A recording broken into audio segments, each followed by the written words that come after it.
గణేశాయ నమః. అందరికీ నమస్కారం. నా పేరు భారతి. నేను ఈరోజు శ్రీ షిరిడి సాయిబాబా గారికి ఎంతో ప్రీతికరమైన రోజు గురువారం నాడు కారణంగా మీ అందరికీ శ్రీ షిరిడి సాయిబాబా నవగురువారాల వ్రత కథను వినిపించబోతున్నాను. పూర్వము ఒక ఊరిలో సుశీల, వేణుగోపాల్ అనే దంపతులు ఉండేవారు. వేణుగోపాల్ కొంచెం దుడుకు స్వభావం గలవాడు.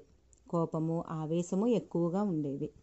ప్రతిదానికి తగువులాడేవాడు. కొంచెం మూర్ఖంగా ప్రవర్తించేవాడు. సౌమ్యత అనేది ఏ కోసానా లేదు. నోరు విప్పితే చాలు అంతా పురుష పదజాలమే. ఇతని భార్య సుశీల మాత్రం మృదు స్వభావి, శాంతంగా వినయంగా ఉండేది. సహనశీలి అయి నిత్యము పూజలు చేస్తూ ఉండేది. మంచి భక్తురాలిగా ప్రసిద్ధికెక్కింది. భర్త ఎన్ని అన్నా సర్దుకుపోతూ ఉండేది. ఏనాడు భర్తతో పోట్లాడేది కాదు. భర్త తెచ్చిన దాంతో సంతృప్తిగా సంసారం సాగించేది. కానీ రోజులన్నీ ఒక్కలా ఉండవు కదా. కాలక్రమేణా భర్త వ్యాపారంలో నష్టపోవడంతో ఇంట్లోని సామానులన్నీ ఒక్కొక్కటిగా హరించుకుపోసాగాయి. చివరకు సంసారం గడవడమే కష్టమైపోయింది. భర్త చీటికి మాటికి కసురుకోవడంతో సుశీల లోపలే చింతించేది. భగవంతుడా, మాకే ఇన్ని కష్టాలు పెట్టావెందుకయ్యా అంటూ ఆక్రోశించేది. ఇలా ఉండగా ఒకనాడు వాళ్ళింటికి భిక్షకై సాధు ఒకడొచ్చాడు. సుశీల మోము చూచి, చల్లని తల్లి, చల్లగా ఉండమ్మా, కష్టాలు కలకాలం ఉండవు తల్లి, ఓర్పు వహించు, త్వరలోనే నీ కష్టాలు గట్టెక్కుతాయమ్మా, ఆ సాయిబాబా నిన్ను అనుగ్రహించుగాక, సుఖంగా ఉండు తల్లి, 9 గురువారాలు సాయిబాబా వ్రతం చేసుకో తల్లి, ఒక్క పూట భోజనం మాత్రమే చేయి, శ్రద్ధతో సాయి వ్రతాన్ని చేస్తే నీ కష్టాలు కడతేరుతాయి తల్లి అంటూ భిక్ష తీసుకుని ఆశీర్వదించి వెళ్ళిపోయాడు. సుశీల దిగులుతో, సరేలే, ఇంకెక్కడి సుఖం, ఈ జీవితానికి సుఖం కూడానా, నా జీవితం ఇంతే, నా జీవితంలో సుఖమనేదే లేదేమో అనుకుంటూ బాధపడసాగింది. ఆనాటి రాత్రి నిద్రించే వేళ సాధువు సాయిబాబా వ్రతం చేసుకోమన్నాడు. ఒకవేళ ఆ వ్రతం చేసుకుంటే తమ కష్టాలు తీరతాయేమో అనుకుంటూ పడుకుంది. రాత్రి కలలో బాబా దర్శనమిచ్చి, సుశీల, ఒక్క అడుగు నా వైపు వేశావంటే నేను 100 అడుగులు నీ వైపు వేస్తా, నన్ను నమ్ము, నాపై పూర్తి విశ్వాసముంచు, శరణాగతురాలివి కమ్ము అని ప్రబోధించినట్లయింది. అంతే. మర్నాడు ఉదయమే సుశీల లేచి నిత్య పూజానంతరం భర్తకు సపర్యలు చేసి సాయిబాబా గుడికి బయలుదేరింది. మందిరంలో సాయిబాబాను మనస్ఫూర్తిగా ప్రార్థించింది. బాబాకు నమస్కరించి, దయామయ, రేపు గురువారం నుండి నీ 9 వారాల వ్రతాన్ని ఆచరిస్తాను, కరుణించు స్వామి అంటూ మొక్కుకుంది. అంతే. ఒక్కసారిగా వళ్ళు జలధరించినట్లయింది. ఎవరో భుజం తట్టి నేనున్నానంటూ ఓదార్చినట్లయింది. ఆ అనుభూతిని జ్ఞప్తికి తెచ్చుకుంటూ ఇంటి ముఖం పట్టింది. ఆశ్చర్యం, ఎన్నడూ మంచి మాటలాడని భర్త ఆనాడు సుశీల, బాబా మందిరానికి వెళ్తున్నానంటే నేను కూడా వచ్చేవాడిని కదా, ఆ బాబా దయ ఉంటే మన బాధలన్నీ పటాపంచలైపోతాయి, ఉండు, నేనిప్పుడే బజారుకు పోయి బాబా చిత్రపటాన్ని కొని తెస్తాను అంటూ బయటకు వెళ్ళిపోయాడు. ఈ హఠాత్ పరిణామానికి సుశీల బిత్తరపోయింది. అంతా బాబా మహిమ అనుకుంది.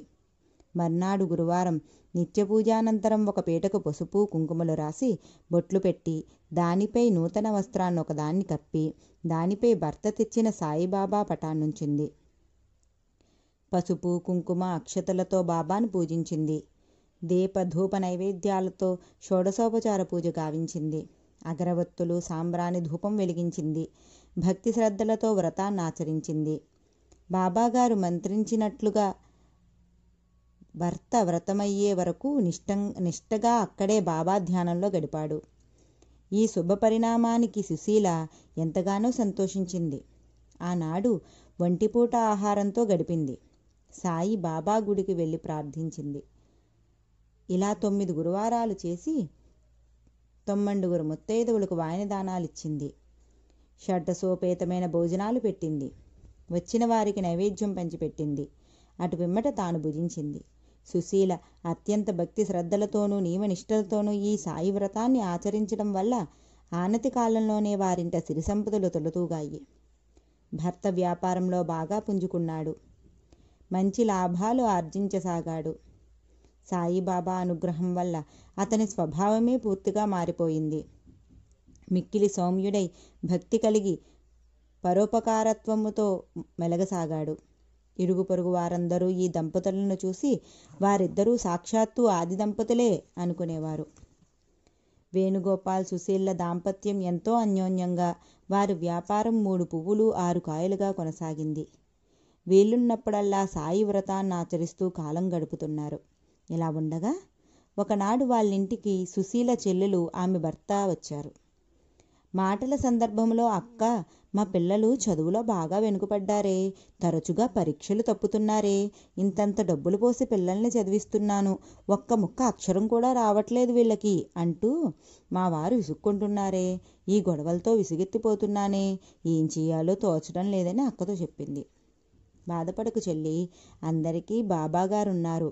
నీవు వచ్చే గురువారం నుండి సాయిబాబా వ్రతదీక్షను పూనుకొని 9 గురువారములు సాయి వ్రతాన్ని ఆచరించు, అంతా బాబాగారే చూసుకుంటారు అని చెప్పింది.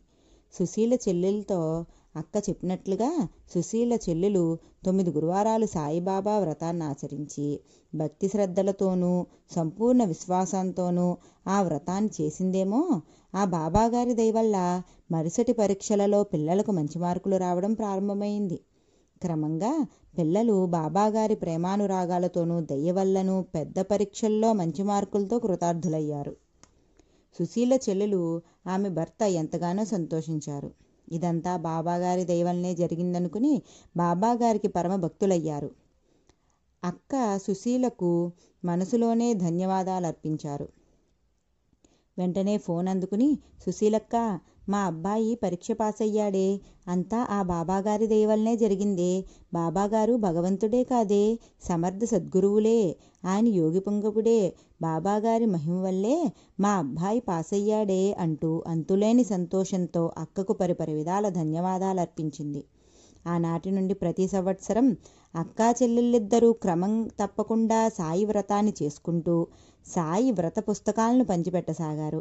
బాబా దయవల్ల 2 కుటుంబాలు సుఖ సంతోషాలతో జీవించసాగాయి. ఈ వ్రత కథ చదివి 9 సాయి వ్రత పుస్తకాలను పంచిపెట్టినచో భక్తులెల్లరూ సమస్త సౌఖ్యాలను అందగలరు. సాయి భక్తి ప్రచారంలో భాగస్థులు కండి. సాయినాథుని దీవెనలందుకోండి. జై సాయిరాం. ఈరోజు సాయంత్రం, గురువారం నాడు సాయంత్రం 6 గంటలకు బాబా ఎదురుగా నేతి దీపమును వెలిగించి ఈ కథ విన్నా చదివినా ఆ బాబాగారి కృపకు పాత్రులు కాగలరు. స్వస్తి.